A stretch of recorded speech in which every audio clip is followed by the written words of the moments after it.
So ഇപ്പോൾ നമ്മൾ discuss ചെയ്യാൻ വേണ്ടി പോകുന്നത് മയോകാർഡിയൽ ഇൻഫ്രാക്ഷൻ ആണ്.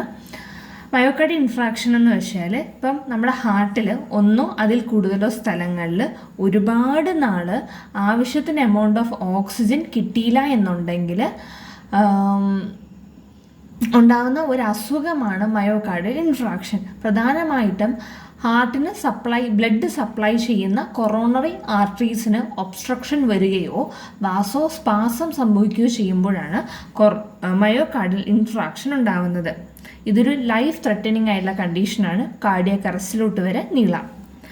ഇതിൻ്റെ എന്തൊക്കെ കാരണങ്ങളെന്ന് വെച്ചാൽ കംപ്ലീറ്റ് കൊറോണറി ഒക്ലൂഷൻ ആയിരിക്കാം, അതിരോസ്ക്ലീറോസിസ് ആയിരിക്കാം. അതിരോസ്ക്ലീറോസിസ് ഒരു കാരണമാവാം. ഹൈപ്പോക്സീമ, ആവശ്യത്തിന് ഓക്സിജൻ ഹൈപ്പോക്സീമ ആണ്. അതായത് ബ്ലഡിനകത്ത് ആവശ്യത്തിനുള്ള ഓക്സിജൻ ഇല്ല, ഹൈപ്പോക്സീമ ഉണ്ട്. അനീമിയ ഒരു കാരണമാണ്. ഇൻഫെക്ഷ്യസ് ഡിസീസ്, ഹൈപ്പോക്സീമ, അനീമിയം, ഇൻഫെക്ഷ്യസ് ഡിസീസ് ഒക്കെ ഈ കാറ്റഗറി വരുന്നതാണ്.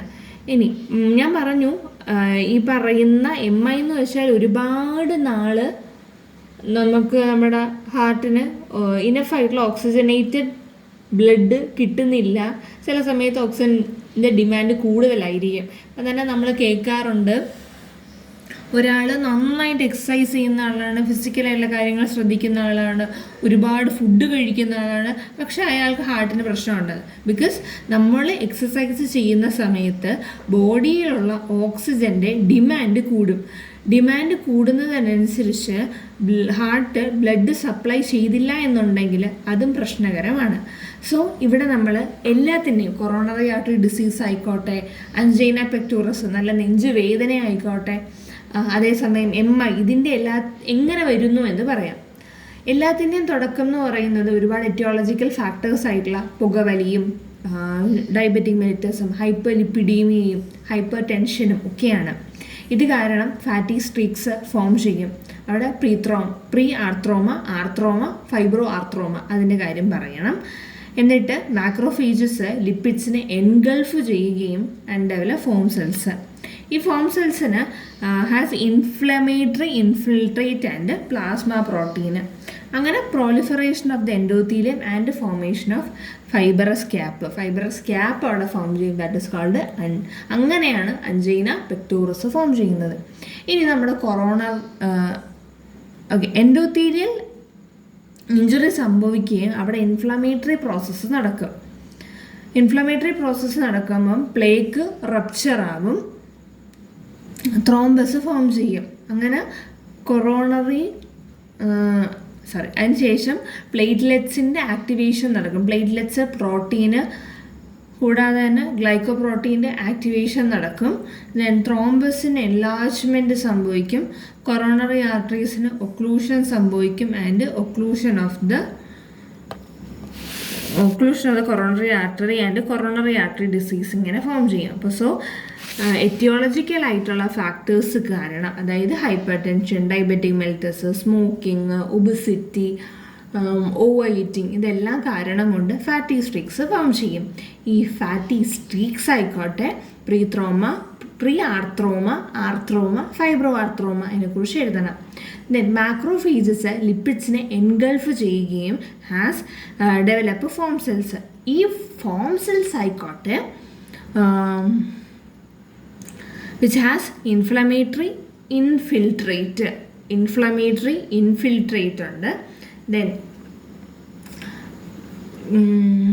എൻഡോത്തീലിയം പ്രോളിഫറേറ്റ് ചെയ്യുകയും and forms fibrous caps and this leads to angina pectoris.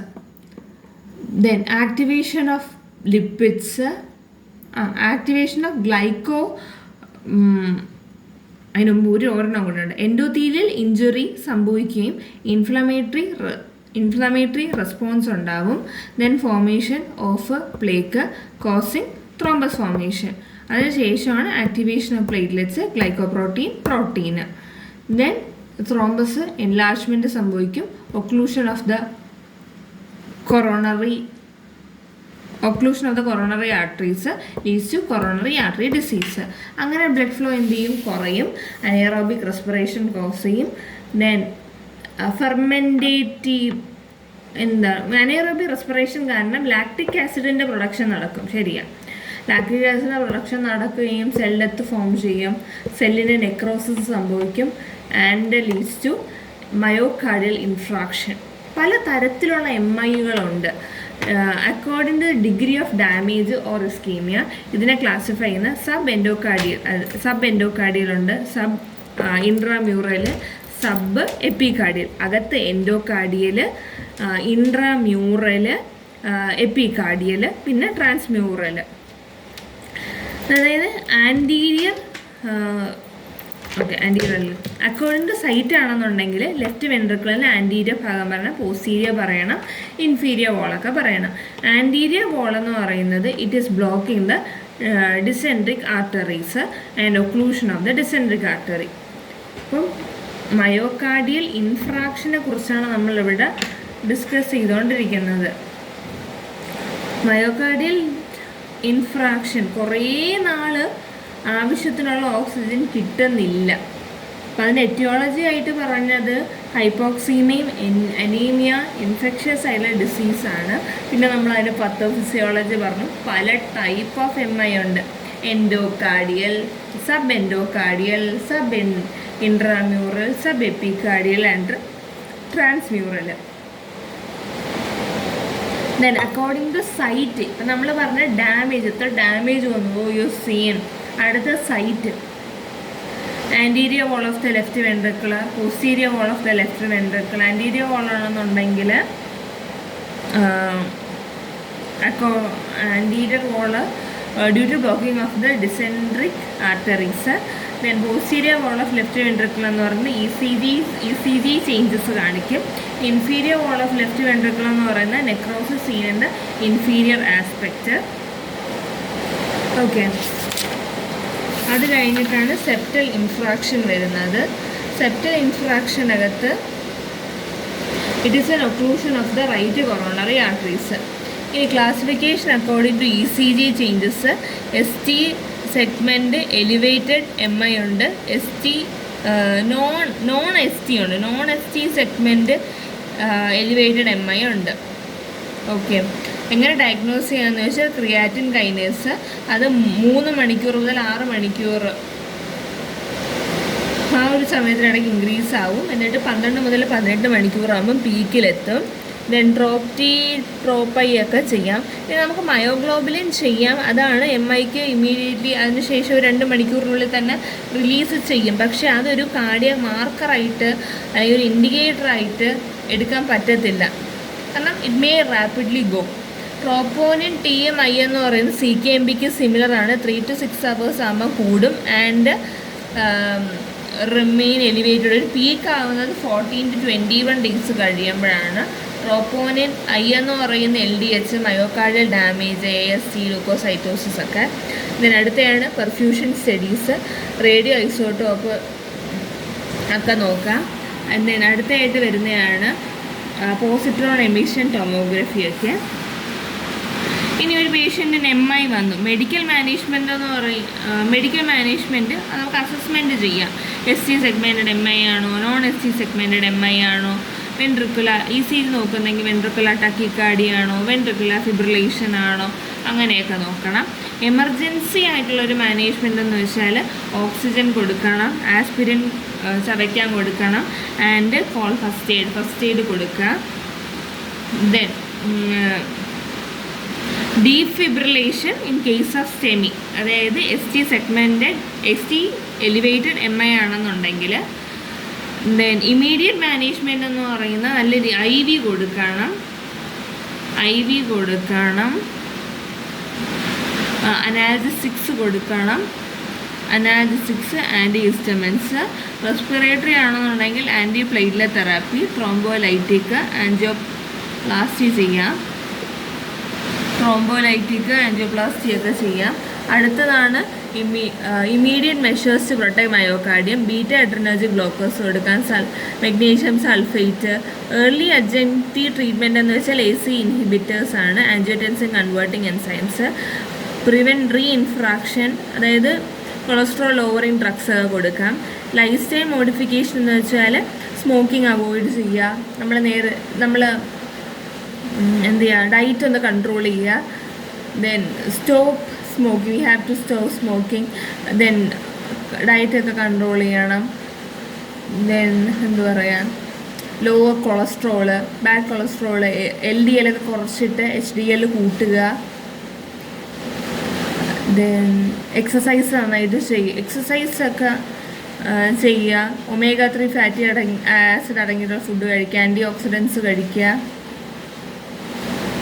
Then emergency ആയിട്ടുള്ള മെഡിക്കേഷൻസ് അതൊക്കെ, അതായത് ലൈഫ് സ്റ്റൈൽ മോഡിഫിക്കേഷൻ അല്ലേ. എക്സസൈസ്, ഡയറ്റ്, റെസ്റ്റ് എടുക്കുക, ഫുഡൊക്കെ ഒന്ന് കൺട്രോൾ ചെയ്യണം. അതൊക്കെ ഫാർമക്കോളജിക്കൽ മാനേജ്മെൻറ്റിനകത്ത് administer oxygen, nitroglycerin, aspirin, then morphine അതൊക്കെ കൊടുക്കുക.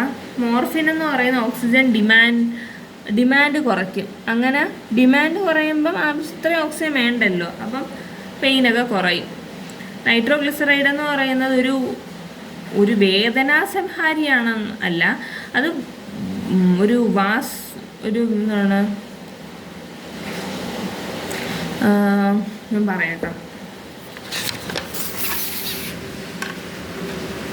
വാസോ ഡയലേറ്റേഴ്സാണ്, ഡയലേറ്റ് ചെയ്യുക. ദെൻ അടുത്തതെന്ന് പറയുന്നത് ഇമ്മീഡിയറ്റ് ആയിട്ടുള്ള മാനേജ്മെൻറ്റാണ്.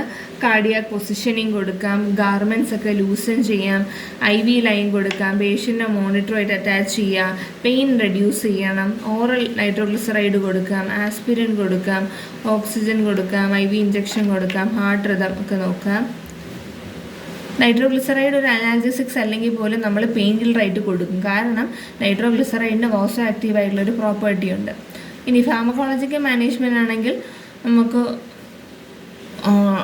ഓക്സിജൻ കൊടുക്കാം. ഓക്സിജൻ ആണെങ്കിൽ കാരണം MI ഉള്ള പേഷ്യൻസ് ഞാൻ ഓൾറെഡി പറഞ്ഞ് ഒരുപാട് നാൾ നമ്മുടെ ഹാർട്ടിൽ ഒന്നിൽ കൂടുതലോ സ്ഥലങ്ങളിൽ ആവശ്യത്തിന് ഓക്സിജനേറ്റഡ് ആയിട്ടുള്ള ബ്ലഡ് കിട്ടിയില്ല എന്നുണ്ടെങ്കിൽ ഉണ്ടാകുന്നൊരു കണ്ടീഷനാണ്. അപ്പോൾ നമുക്ക് എന്താണോ പ്രശ്നം, ഓക്സിജൻ കിട്ടാതെ ഇരിക്കുന്നതാണ് പ്രശ്നം. അപ്പോൾ നമ്മൾ എന്ത് ചെയ്യണം, ഓക്സിജൻ കൊടുക്കണം. ദെൻ നൈട്രോഗ്ലിസറൈഡ്സ് കൊടുക്കാം, അതൊരു വാസോ ഡയലേറ്റേഴ്സ് ആണ്. ഇപ്പം തന്നെ ആവശ്യത്തിന് ഓക്സിജൻ കിട്ടുന്നില്ല എന്ന് പറയുന്നത്, ചിലപ്പം അത് ഓക്സിജൻ ഉണ്ടായിരിക്കാം ബ്ലഡിനകത്ത്, പക്ഷേ ഈ എന്തെങ്കിലും ഇങ്ങനെ അതിറോസ്ക്ലീറോസിസ് അങ്ങനെ കാരണങ്ങൾ കൊണ്ട് ഹാർട്ട് ബ്ലോക്കായിട്ട് ഇരിക്കുന്നുണ്ടെന്നുണ്ടെങ്കിൽ അത് പ്രശ്നമാണ്. അപ്പം ആ ബ്ലോക്കൊക്കെ ഒന്ന് മാറ്റാൻ നമുക്ക് വെസൽസിനെ ഡൈലീറ്റ് ചെയ്യാം. ദെൻ ആസ്പിരിൻ കൊടുക്കാം, AC ഇൻഹിബിറ്റേഴ്സ് കൊടുക്കാം, അതായത് ആൻജിയോടെൻസിൻ കൺവേർട്ടിംഗ് എൻസൈംസ് ഇൻഹിബിറ്റേഴ്സ് കൊടുക്കാം, ത്രോംബോലൈറ്റിക് ഏജൻസ് സ്പെസിഫിക്കും കൊടുക്കാം, നോൺ സ്പെസിഫിക്കും കൊടുക്കാം. ഇത്രയാണ് വരുന്നത്. സോ മയോകാർഡിയൽ ഇൻഫ്രാക്ഷൻ എന്ന് പറയുമ്പം അതിൻ്റെ ഡെഫിനിഷൻ എഴുതണം. പിന്നെ പത്തോഫിസിയോളജി, അതൊരു വലിയ പത്തോഫിസിയോളജിയാണ്, പക്ഷേ മാർക്ക് കിട്ടും അത്ര എഴുതിയാൽ തന്നെ. എറ്റിയോളജിക്കൽ ഫാക്ടേഴ്സ് പറഞ്ഞു, എങ്ങനെയൊക്കെ ഡയഗ്നോസ് ചെയ്യണം. ദെൻ ക്ലിനിക്കൽ മാനിഫെസ്റ്റേഷൻ, പേഷ്യൻറ്റിന് വേദന പറയും, ശ്വാസം മുട്ടലെടുക്കും, അങ്ങനെയൊക്കെ. ഫെറ്റീഗായിരിക്കും, വീക്കായിരിക്കാം, പെയിൻ ഉണ്ടായിരിക്കും അല്ലേ അത്. Then management, pharmacological management, emergency management, പിന്നെ റെസ്പിറേറ്ററി ബുദ്ധിമുട്ട് വരും, അതെന്ത് ചെയ്യാമെന്ന് പറയുന്നത്. ദെൻ നമ്മൾ പിന്നെ ആൻറ്റി എമിറ്റിക്സ് കൊടുത്തു, ആൻറ്റി എമിറ്റിക്സ് കൊടുത്തു, അനാൽജസിക്സ് കൊടുത്ത കാര്യമൊക്കെ പറയണം. പിന്നെ ഫാർമക്കോളജി അല്ലേ, അത് oxygen, morphine, AC inhibitors, thrombolytic agents, ആസ്പിരിൻ്റെ കാര്യമൊക്കെ പറയാം. Then lifestyle modifications, then diet, exercise അതൊക്കെ ചെയ്യാവുന്ന കാര്യം പറയണം. ഇത്രയാണ് ഇതിനകത്തുള്ളത്. Okay guys.